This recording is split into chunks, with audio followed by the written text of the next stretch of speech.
এবার আমরা 5 নম্বর প্রশ্নটা নিই, একটু খেয়াল করো। 5 নম্বর প্রশ্নটা হচ্ছে আমাদের কি, যে find customers with last name Doe, অর্থাৎ এখানে দেখো দুইটা কাস্টমার আছে যার লাস্টের নামে ডিওই, এখানেও ডিওই। আমি চাচ্ছি এমন কাস্টমার্স যাদের লাস্ট শেষের নামে শেষে কি থাকবে, এই থাকবে। তাহলে আমরা লিখবো সিলেক্ট অল ইনফরমেশন ফ্রম ওই কাস্টমার্স থেকে ওয়ার লাস্ট নেম ডোই, জাস্ট এটুকু দিব, রান করি। খেয়াল করো এই যে ডোই ডোই, দেখো যাদের লাস্ট নেম এটা চলে এসেছে, ঠিক আছে। অর্থাৎ এবার আসি আমরা 6 নম্বর প্রশ্নটা। 6 নম্বর প্রশ্নটাতে কি দিছি,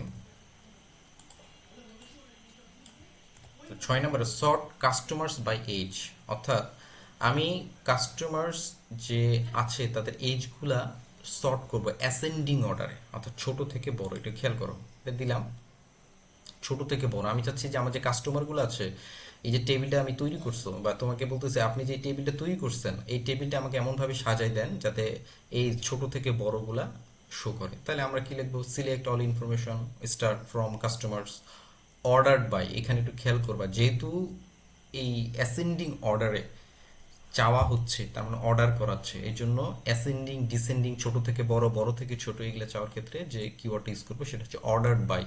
অর্ডার্ড বাই, ছোট থেকে বড়, বড় থেকে ছোট, এই ধরনের কিওয়ার্ড ইউজ করার ক্ষেত্রে অর্ডার বাই ইউজ করবো। অর্ডার বাই বললাম যে কি এইজটা হবে কি অ্যাসেন্ডিং অর্ডারে, অর্থাৎ ছোট থেকে বড়। তাহলে এটা দিলে ছোট থেকে বড় চলে আসবে।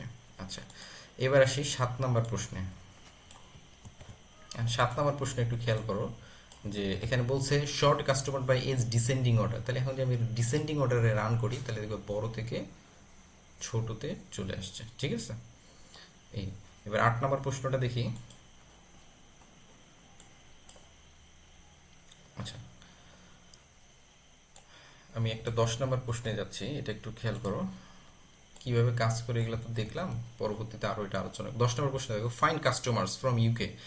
আমার ওই কাস্টমারগুলা খুঁজতে চাচ্ছি যাদের কান্ট্রি হচ্ছে ইউকে এবং এজ হচ্ছে লেস দেন 25, অর্থাৎ কাস্টমার কান্ট্রি হবে ইউকে এবং বয়স হবে 25-এর কম, এদেরকে আমি দেখতে চাচ্ছি। তাহলে একটু খেয়াল করো, আমার এই একটা টেবিলে হাজার হাজার বা শত শত মানুষের ডেটা ইনফরমেশন থাকতে পারে।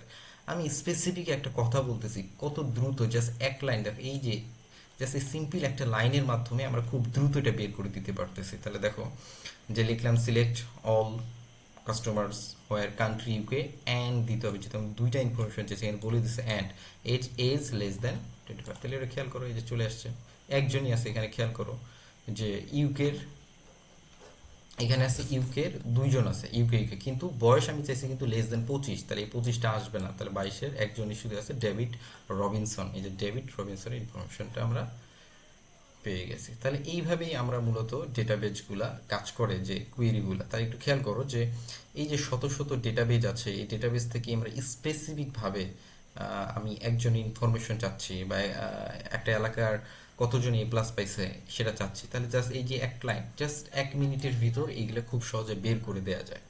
এইভাবেই মূলত এই ডেটাবেসগুলো কাজ করে। যেহেতু আমি এখানে 5 জনের দিছি, তো নর্মালি যখন কোনো প্রতিষ্ঠান বা কোনো একটা ইনস্টিটিউট এই ডেটা নিয়ে কাজ করে, তাদের কাছে হাজার হাজার শত শত ডেটা থাকে। যেমন তোমাদের এসএসসি বা এইচএসসি পরীক্ষা দিবার সামনে, এখানে প্রায় 10 লক্ষ 12 লক্ষ স্টুডেন্ট পরীক্ষা দাও, এই এদের ভিতর থেকে স্পেসিফিক ভাবে আমি যদি চাই যে মিশরাইতে কতজন এ প্লাস পাইছে, জাস্ট খালি এখানে লিখে দেবো, ছোট্ট জাস্ট 2টা লাইন লিখে দিলেই আমরা ইজিলি পেতে পারি। তাহলে খুব সহজে আমরা কত বড় একটা প্রবলেম সলিউশন করতে পারছি, কিসের মাধ্যমে, এই ডেটাবেজ এসকিউএল এর মাধ্যমে।